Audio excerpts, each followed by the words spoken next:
Hey folks, welcome back. In this lecture, we are going to talk about repetition again. So where we left off in the last lecture, we were speaking about while loops. And a while loop, as we've seen, is something that can repeat a set of tasks over and over again, and it will keep doing it until the Boolean that you're checking at the top of the while loop is false. Once it's false, the while loop will stop, and it will move on to whatever statements are down below the while loop.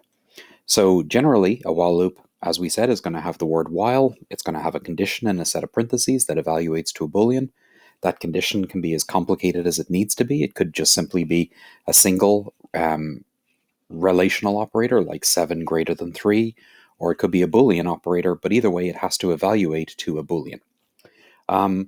So the problem is, with while loops, the while condition is checked at the very top of the loop.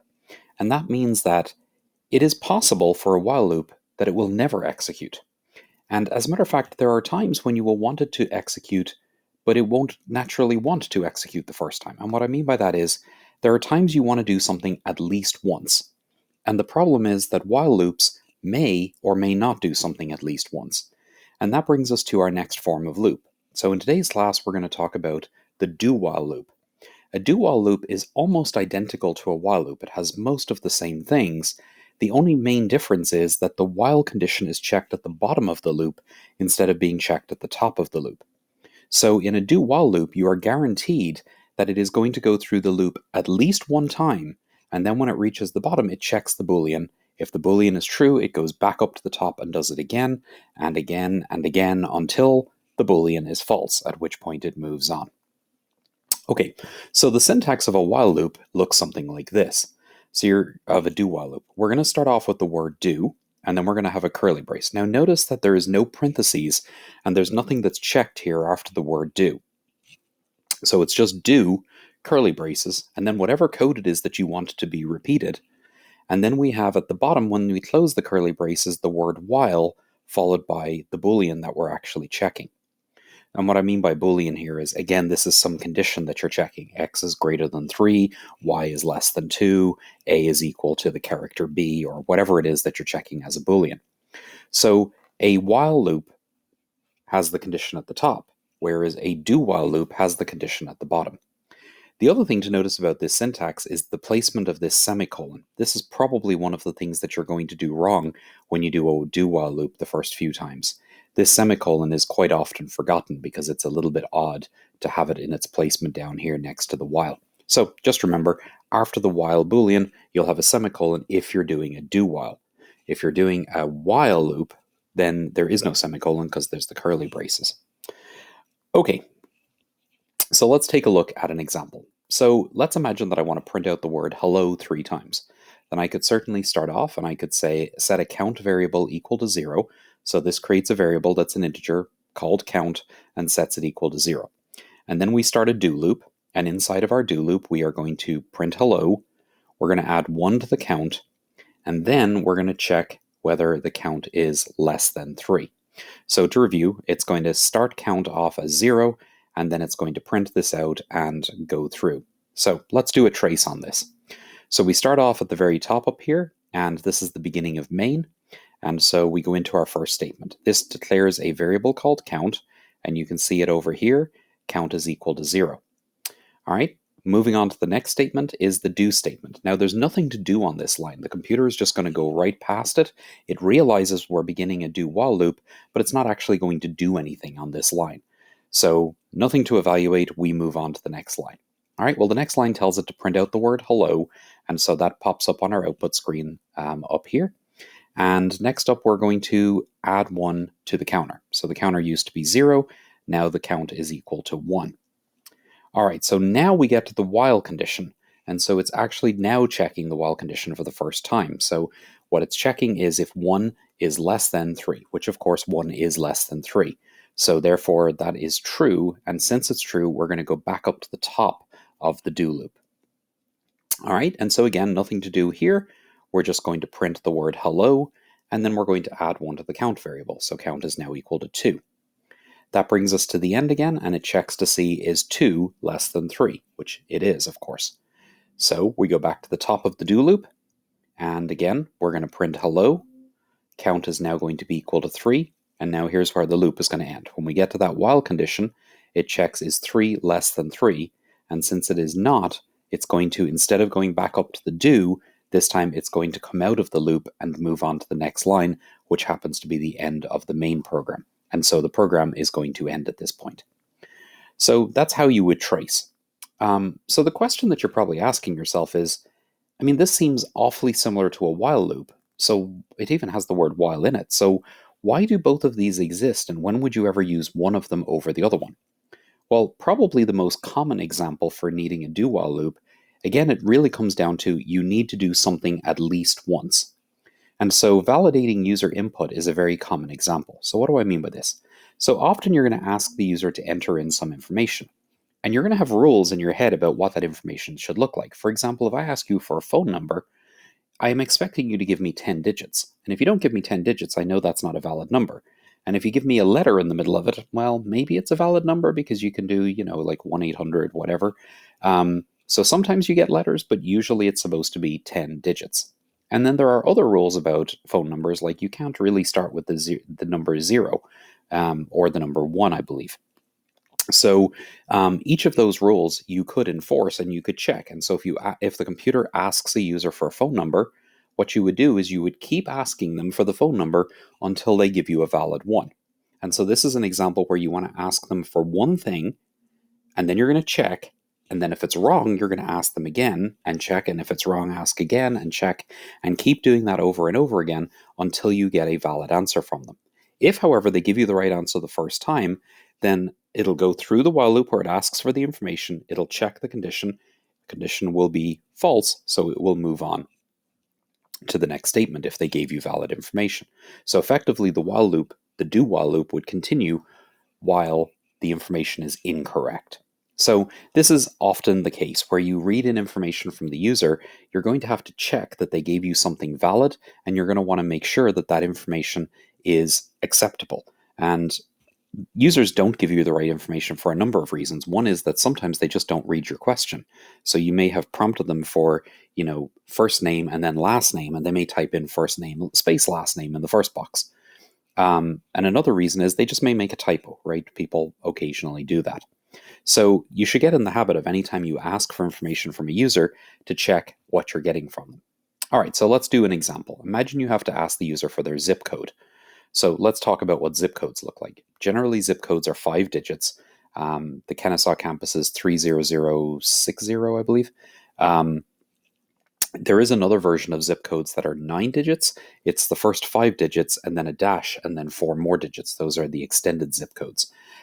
So possibility is 5 digits or 9 digits, but let's start off with just 5 digits. We know the number has to be greater than 0, and we know the number should be less than 99999, because after that, you're into a 6th digit. Okay, so here's how you might write something like that. So we start off and we're importing scanner, as we always do, because we're going to be reading something in from the user. And then we create the scanner object, as we always do. Those are the 2 lines you've just memorized. So the real code starts here, where we have int zip, and that's eventually what's going to hold the zip code. And we start off with a do loop, and we ask them to enter in their zip code. We read in that zip code using next int. And that's when we now do the while part of the do while loop. So at the bottom here, we say while the zip is less than 0, or the zip is greater than 99999, we're going to keep doing the loop. Now, it is important to recognize that this is kind of written backwards. I only want to keep doing the loop if they gave me wrong answers. So effectively, this is saying if the answer is less than 0, which means it's a negative number, or the answer is greater than 99999, in which case it is a 6-digit number, then it's not correct. And in that case, we will do the loop again. So the while condition is being written to continuously do the loop while they give me wrong information effectively. And then at the very end here, it says, great, your zip is zip. All right, so I'm just going to pull this out and I'm going to put that into a Replit window. So we're going to import Java util.scanner, and we're going to scanner myscan equals new scanner system.in. And the reason that we show you the coding here, even when the answer is on the slide, it's important that you practice this because you're not going to remember this on a test or even in an interview later on. So it's important that you actually practice writing the code. All right, so this started off with an int zip, and then we had a do loop, and the do loop is going to keep going while the zip is wrong. So zip less than 0 or zip greater than 99999. All right, now let's talk about why this is an OR. So I'm checking if they gave me a number less than 0 or they gave me a number greater than 9999. This certainly could not be an AND because you can't be both of those things. You can't be greater than 99999 and less than 0. So this needs to be an OR. So that's what we're doing there. So now we're going to read in the actual zip code.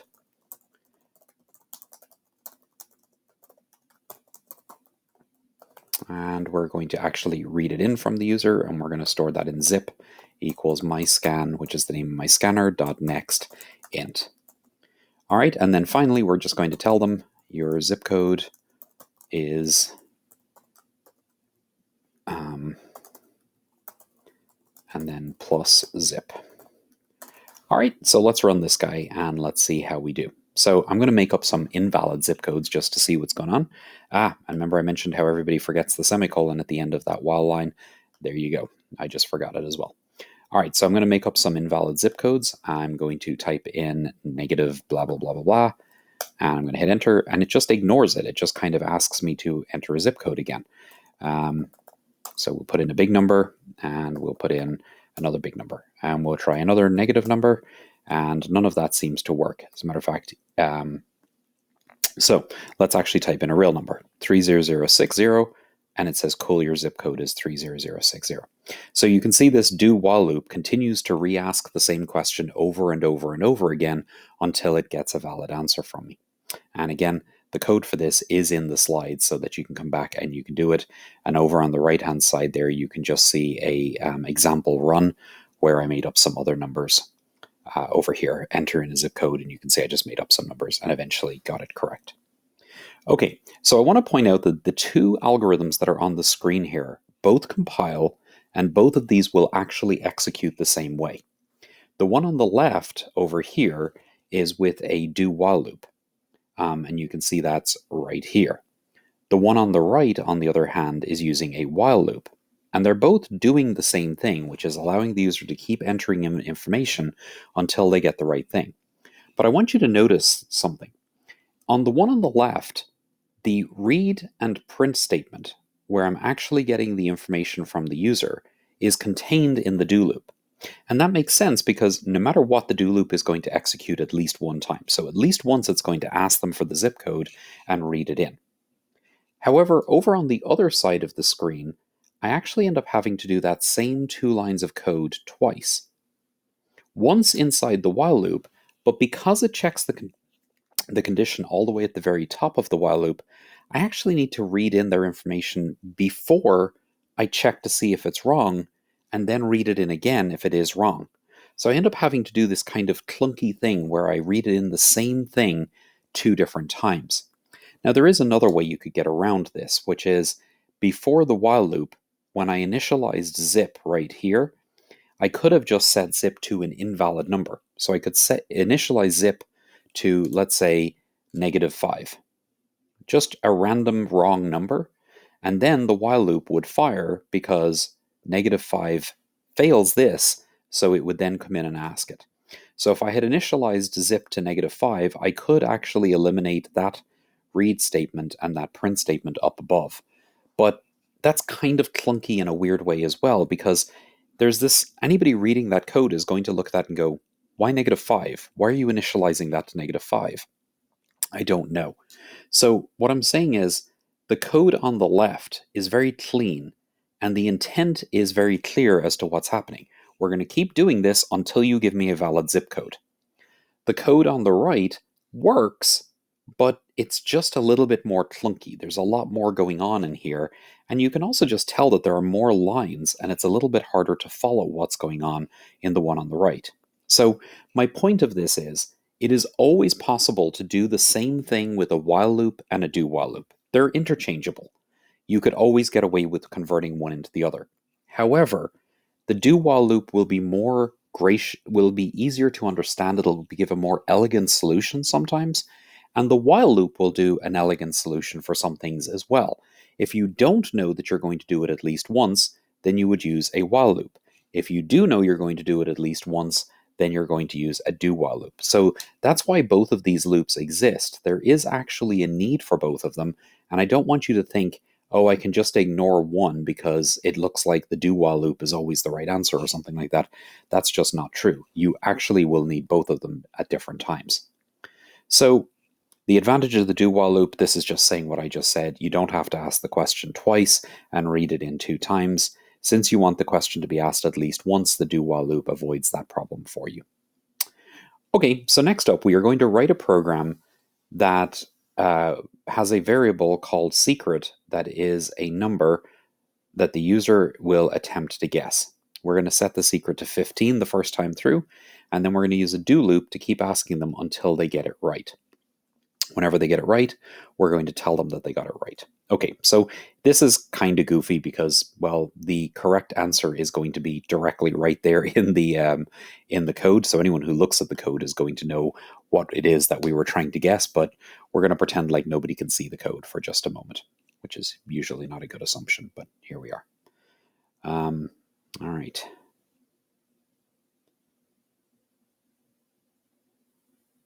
Okay. All right, so we're going to start off and I'm going to create int secret equals 15 because we said 15 is the magic number that I'm trying to read in. All right, and I'm going to import Java util scanner once again because I'm going to allow the user to enter in answers, and then I need a scanner.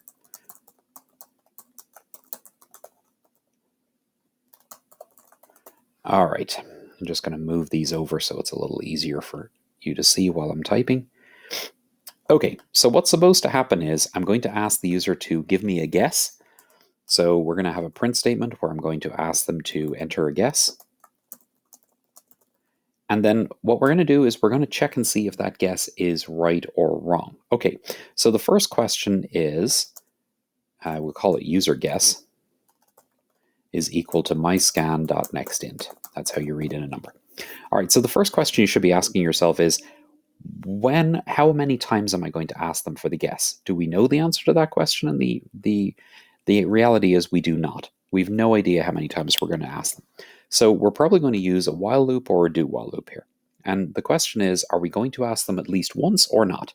And of course, the answer is yes, we are going to ask at least once. So it sounds like we need a do loop here.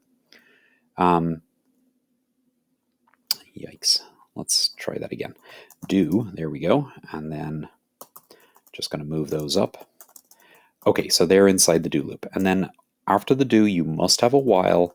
And the thing that we're going to keep going with is while the user guess is not equal to the secret. All right, and my semicolon, so I don't forget it. Okay, so this loop is just going to keep going over and over again, asking the user to enter in an answer until it gets the right answer. So when will we ever get to this print statement that I'm writing? Well, the only way that we can ever get here is when they've correctly guessed the correct answer. Because otherwise they're going to stay in this loop forever and ever and ever. Okay, so let's run this guy, and it's going to ask me to enter in a guess. While user guess is not equal to secret, and cannot find symbol user guess. USE. Oh, because I never defined user guess. Okay, well, let's do that. Int user guess. All right. No, I did define user guess. It's right there. Okay, I see the problem. If I define user guess inside the loop, it only exists inside the loop, and therefore the while loop or the while statement cannot see it. So if you're going to use a variable in a do while, make sure that you define the variable outside of the do while loop, which is what I've just done now.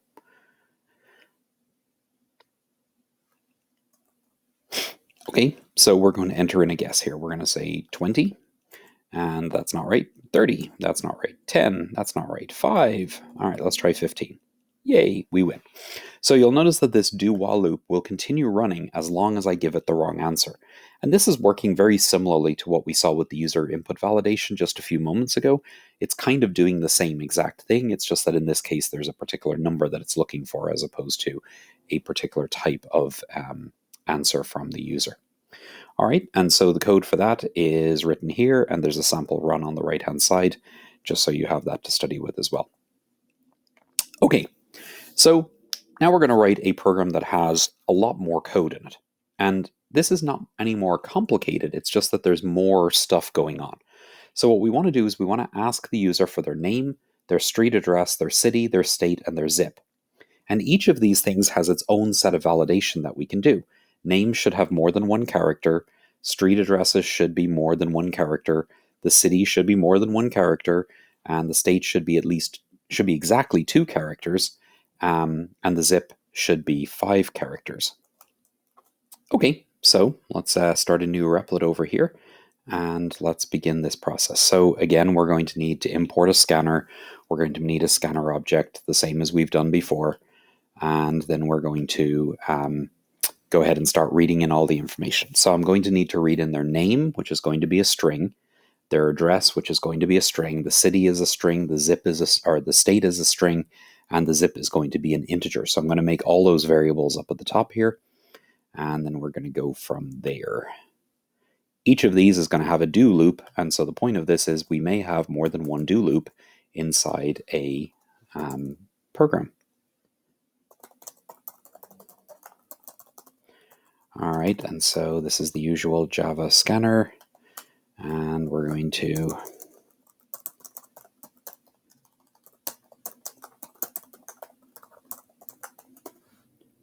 all right, and next up we are going to create all the variables. So we're going to need a string for name, address, city, and state, and then we're going to need an int for zip code.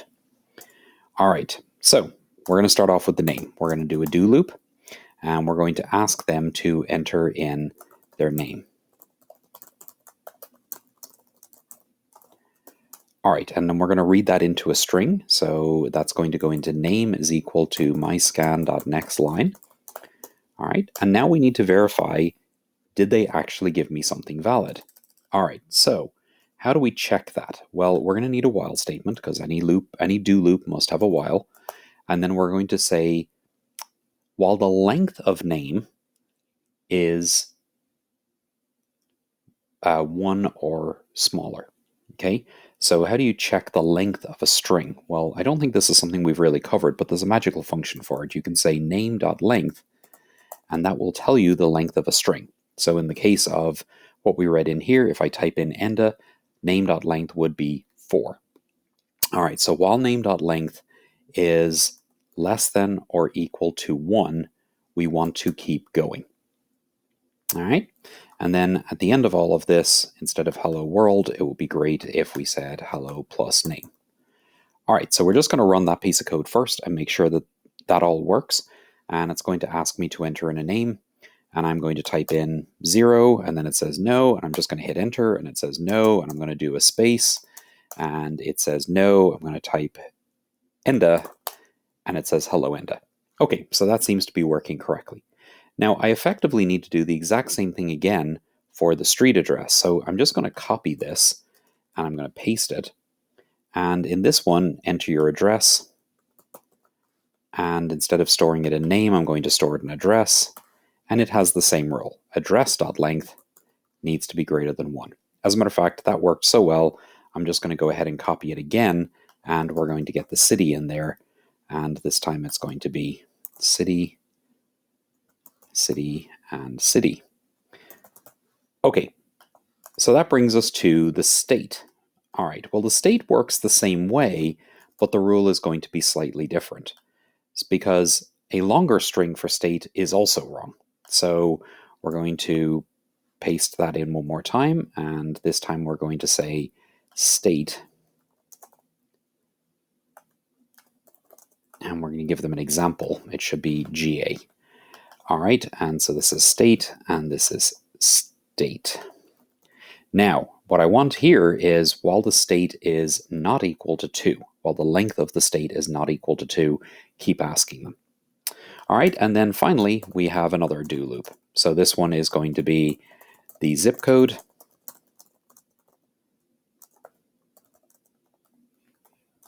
And we are going to read that in. So this one is going to be zip equals myscan.nextInt. And we're going to keep doing this while zip is less than 0 or zip is greater than 99999. All right, and then it would probably be nice if we actually outputted all of the different things. You live at plus address, and then a space, and then plus, I guess it would be a carriage return, right? And then a city, and then a space, and then a zip, or a state, and then a space, and then a zip. Okay, and I think I have an extra couple of random quotes back there that shouldn't be there, but I think that's approximately right. Okay, so we're going to run this guy. And nope, I forgot a semicolon. That was at the end of that while statement. I forgot a semicolon. Because again, everybody forgets the semicolon. All right, so it's going to ask for a name, and I'm going to hit enter, and it says, nope, that's not good enough. So I type in into it. Asks for an address. I'm just going to hit enter, and then I'm going to type in 123 Main Street. And then it asks for a city. I'm just going to hit enter. I'm going to type it K, and it says no. Okay, then we're going to say Marietta. And then it asks for a state. Okay, so I'm going to type in Georgia. And it says no. I'm just going to move my window over here so that you can still see that that's working. And then I'm going to type in GA because that's what I was supposed to do. And then it asks for a zip. And again, I'm going to type -1, and it says no. And then I'm going to type 30060. Hello, Enda, you live at this address. Okay, so that seems to be working correctly. And so the point of this code, and again, as usual, the answer is on the next slide, but the point of this code is it's not uncommon to have more than one loop in your program. Each of these loops does a specific thing. They're each going to run at least one time where it's going to ask the user to enter in their name, ask the user to enter in their address. But then if they don't cooperate, if the user doesn't cooperate, it will keep asking over and over again until it gets a valid address. And so having, in this case, 5, 6 different loops in there all the time is a pretty common thing that you might end up doing. They're all independent. This loop here has nothing to do with this loop here. They are completely separate and independent from each other. All right, so that is what's going on here. And so, as I mentioned, the code for that is right there on the next slide. And that should be pretty similar to what I just did in the Replit window. Okay, so that brings us to the next topic, which is a statement called break. So what a break statement does is it stops a loop immediately for you. And you should probably not get carried away with this statement. It's not something you would use all the time, but there are some very specific circumstances where you have 2 different ways under which you want the loop to stop. And in that case, you would have the while condition either at the top or at the bottom, and then separately you might have an if statement in the loop that causes a break to happen. Okay, so very specifically, the break statement is literally just the word break followed by a semicolon, and anytime a break statement is encountered, the loop stops executing immediately. All right, so let's take a look at this. All right, so what I want to do is I want to print the numbers from 100 to 1. So 100, 99, 98, 97, 96. But every 10th number, I want to ask the user if they still want to keep going. If they say no, we're just going to stop. If they say yes, we're going to show them 10 more numbers. So the thing that we say down here at the bottom is, notice that there are 2 different ways that the loop ends. Either it reaches all the way down to 1, 100, 99, 98, 97, all the way to 1, or the user said no at some point in one of the checkpoints every 10 numbers. So either of those will stop it. The bottom condition is going to be your while condition. The top condition is going to be a break statement, this one. All right, so let's go over and start another Replit, and we are going to, again, code this example. So as you're watching these videos, I would highly recommend that you pause the video and you see if you can go solve this problem yourself before you look at the answer. Because again, watching me do it, it's going to be super easy because I know what I'm doing, But when you sit down to have to do it, you're going to have a much harder time doing it because you're having to remember it from scratch. So again, I would recommend that if you're watching this video, you pause and you go off and see if you can solve it yourself first. All right, so the first thing that you're going to want to do is you're going to want a loop that counts from 100 to 1. Okay, so how's that going to work? Well, we're going to need a counter. I'm going to call it count, and I'm going to set it equal to 100. And then what I'm going to do is I'm going to use a do loop, because that's what we're doing in this lecture. You could do a while loop, it would work either way. And I'm going to print out the current value of count. So that's going to print out 100. Now, the while condition here is while count is greater than 0. All right, and if that's going to happen, I have to change count inside this loop. So I'm going to use a count minus minus. So to be clear, before the loop starts, I set count to 100. It'll go into the loop, it'll print 100, it'll subtract 1 from count, which is now 99, and then it checks, is 99 greater than 0?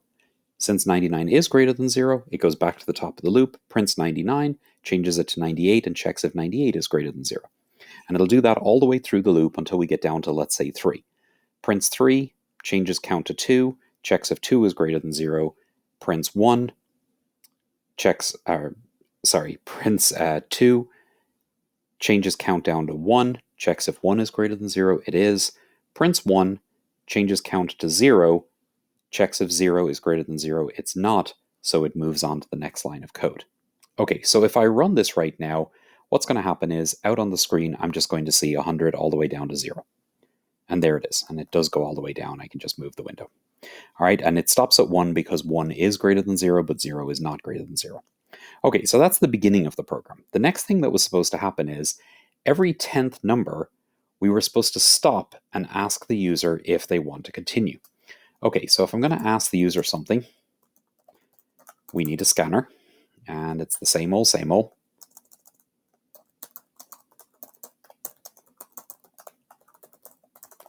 And now inside my loop, after I print the number, I'm going to ask them, do you want to continue? And we'll say Y or N. So they're being told that they're expected to say Y or N. We're going to read in their answer, and that's going to be a string, because you get a string if you're going to do a next line.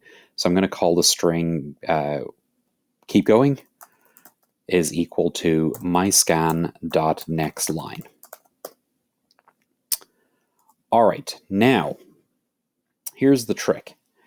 I need to see if that is, if they want to continue.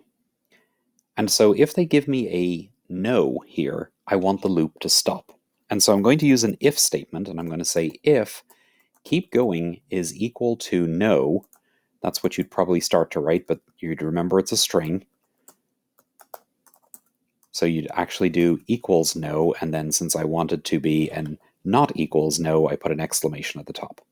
So if keep going is not equal to n, then we're going to, okay, sorry, I said this backwards. What we really want is, if they give me an n, then we want to stop the loop. Sorry.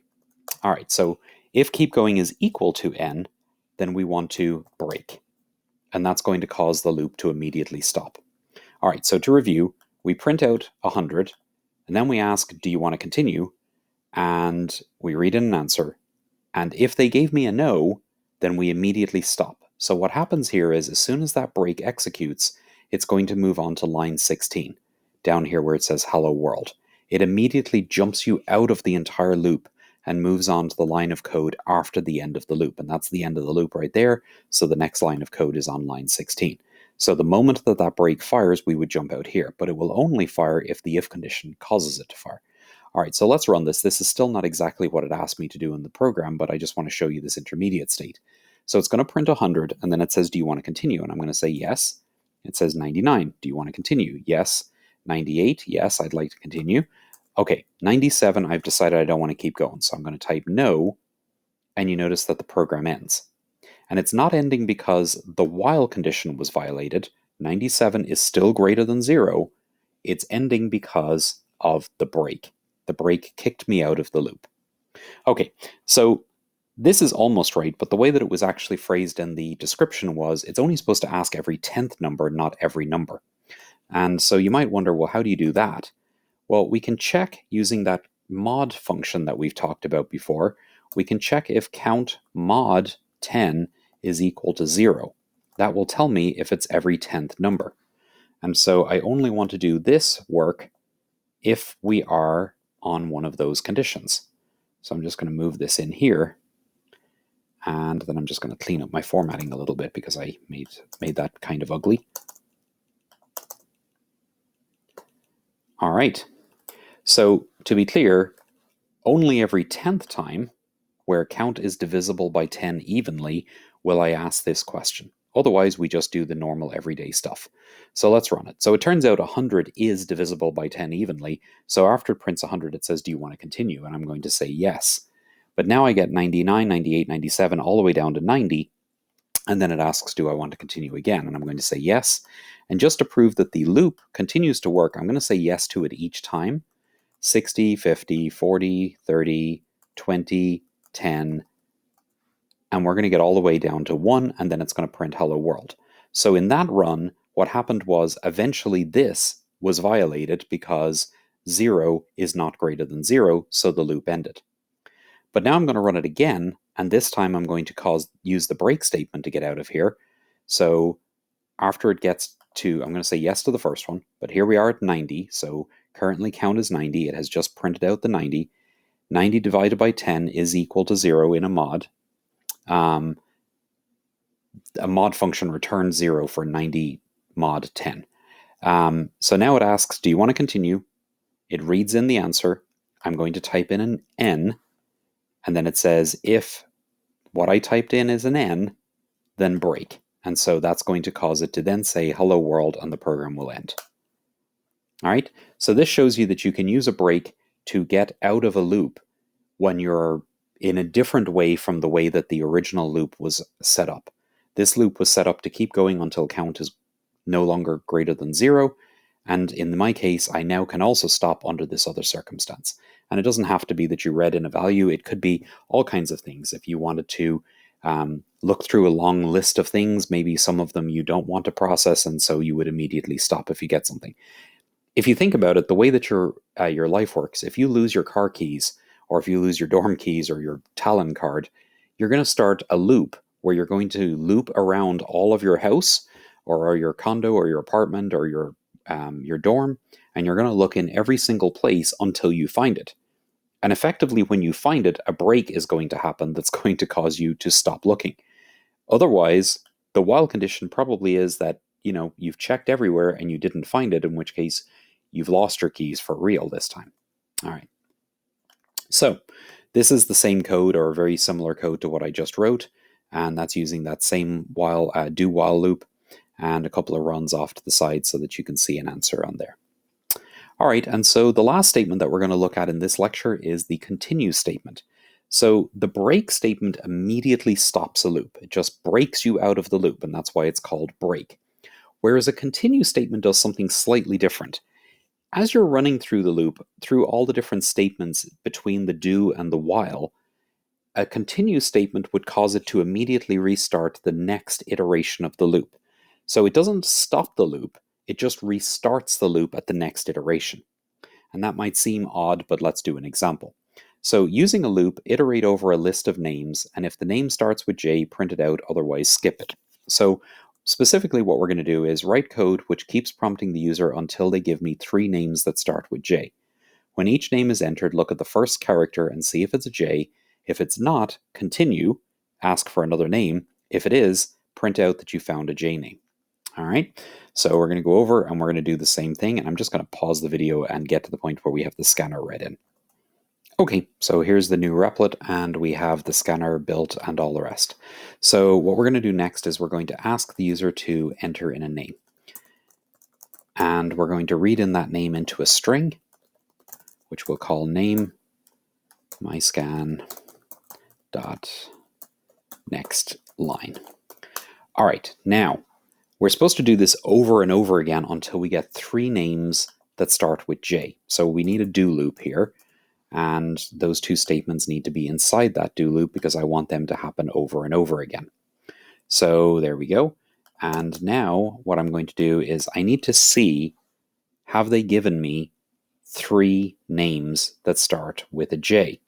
So really what I'm going to do is I'm going to ignore every name that doesn't start with a J and only deal with the ones that do. So I'm going to start off with a counter, and I'm going to say int count is equal to 0 because I've so far seen 0 J names. Actually, I'll call it num J names.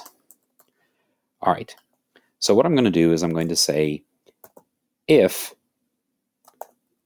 name dot car at. Okay, now we haven't really talked about car at, but car at will pull out a particular letter out of a string. And weirdly, strings are numbered from position 0. So whatever name they gave me, let's imagine they gave me Enda, then car at 0 would give me the character at position 0 in Enda, which is going to be the capital E. So what I'm doing is I'm saying if the name.carat is not equal to J, then we know we don't care. That's the reality of it. If they give me a name that is not equal to J, then I'm going to tell it to continue. And what that will do is, in this circumstance, it won't look at any of the code down here. It will simply go right back up to the top of the do loop and start again asking for the next name. Now you might say, well, isn't that what it would have done right now even if I had not done the continue? And you're right, but I'm about to put code down here. So the question is whether this code will execute or not. So what I'm going to do down here is I'm going to say num jnames plus plus. All right, and then I'm going to print out name starts with J. Okay, so I'm going to run this and let's see where we are in here. It's going to error because I don't have a while condition here. So when am I stopping? I'm supposed to stop when num jnames is, I'm supposed to stop when num jnames is 3, which effectively means I'm going to continue going while num jnames is less than 3. All right, because you're thinking about it that way. Okay, so it's going to prompt me to enter in a name, and I'm going to type in Enda. And let's see what happens when I type Enda. So it printed out enter a name. That's what's happening over here. It's reading in a name and it's storing it in a variable called Enda, and that's what happened there. Then this if statement happened, and what it's going to check is name.carat0, which is going to be a capital E in the case of Enda, not equal to J. Well, that's true, so it's going to do continue. And what that will do is it will immediately restart the loop at the top again. And so we'll go back and it will ask for another name. So you can see when I hit enter, it just asks for another name. I'm going to say Tim, it just ignores me. I'm going to say Jane. Okay, now Jane does start with a J. So in this case, what happens is this condition is going to be false. So it's going to skip over the continue statement and it's going to add 1 to the J names and print out Jane starts with J. And there it is. Now I've reached the bottom of the loop. Num jnames is still less than 3, so we're going to go back up to the top of the loop again, and it asks for another name. Reads in the next name, checks to see if it starts with a J. So we have Jessica.